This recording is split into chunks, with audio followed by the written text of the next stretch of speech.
Hey, what is going on, guys? My name is Slcmof and I'm back again with another video, and in today's video we are finally in 2016, which means the new Batman video game developed by Telltale Games will be coming out at some point in 2016. It may be mid to late 2016, we don't really know at this point. However, we will be getting it this year, which is really exciting. But I'm really hoping that it comes like mid 2016. I can't wait until like November or December just to get the first episode, because remember, Telltale Games are on a bi-monthly release schedule, at least most of them.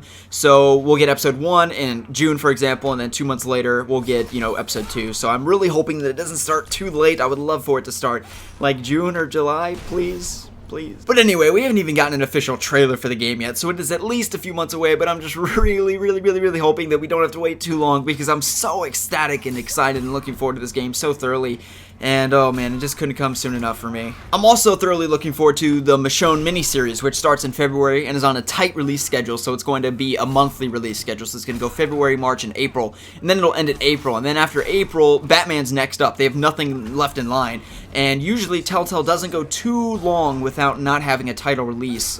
So I'm really hoping that it's not entirely too long until we get the first episode. So I'm very confident. Gameplay already exists for the game. I do know that.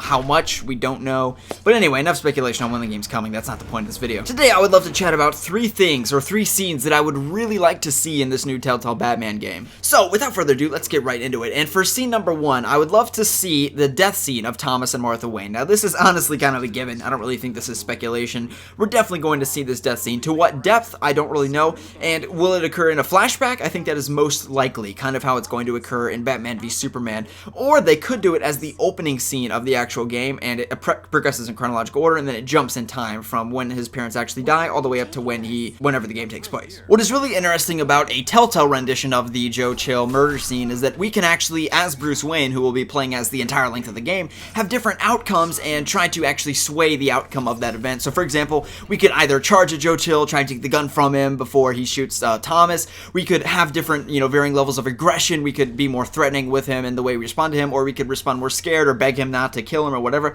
And in that event, probably the outcome will still be the same, because, that's a very crucial element to Batman's origin. However, that would still be just a really awesome way to actually see Bruce Wayne's origin story, because we've never had that kind of influence and the ability to kind of change the outcome of that event. And even if that doesn't actually directly lead to a change in the outcome of the event, meaning that Thomas and Martha survive, it would still be an amazing way to actually write our own story of how Thomas and Martha Wayne die. Scene number 2 is a rooftop chase scene, and I'm kind of thinking of the Under the Red Hood rooftop chase scene when we're actually with Nightwing and we're chasing down Jason Todd or Red Hood. That was an amazing chase scene, and what I think is so interesting, again, about a Telltale game, because Telltale, they'll just be able to put these interesting spins on what we know about Batman and be able to really have us embrace, be the Batman, taken to the nth degree, really. And in this instance, we could actually, take different paths, and that's what one thing that Telltale does really well with action and also chase scenes in particular, is that you can take different paths. So like jump to this ledge or this ledge, you go that way or that way. So everybody's chase scene is a little different, and you all have different outcomes of how that actually occurs. So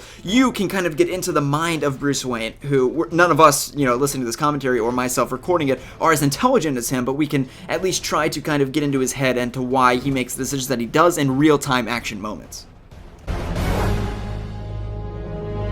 And number 3, an amazing and a long and a drawn-out battle. A fist-on-fist, hard, brutal battle between Batman and one of his physically challenging foes, such as Bane, for example. Remember, as I predicted previously, this game is probably going to take place early in Bruce Wayne's career, and what that means is that he's not a skilled martial artist yet. Of course, he's learned a lot about martial arts, and he's a very skilled fighter, but he's not at the peak of his performance, and when he's going against some of these supervillains that are incredibly strong, he's not necessarily at the peak of his prime, as I mentioned. So, with that being said, there's a whole spew of different ways they can build on that and show his kind of novice fighting ability, so we can get into a long and a drawn-out and a brutal fight, kind of like the opening of The Wolf Among Us. If that was reincarnated between Batman and another Batman villain, that would be amazing, because that fight is so amazing, and it really gives you the choice to kind of choose the outcome of how the battle ends, and you have all different choices, whether you want to grab a vase and smash the vase over his head, or, like a knife or whatever. It would be similar to that, except maybe you can choose between a batarang or just to go and punch him or those kind of things. There's all kinds of different opportunities they have with these action scenes in this game, and I'm looking forward to all of them. And even if it's not exactly what I just described to you,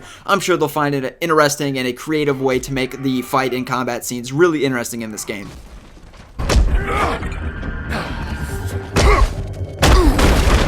Had enough?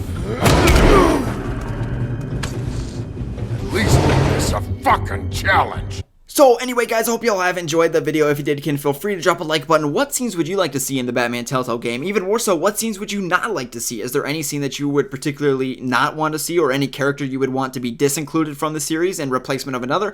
Let me know your thoughts in the comment section below, and if you enjoyed, you can feel free to drop a like, as I mentioned, subscribe for more coverage of Batman Telltale, and we'll see you in the next video.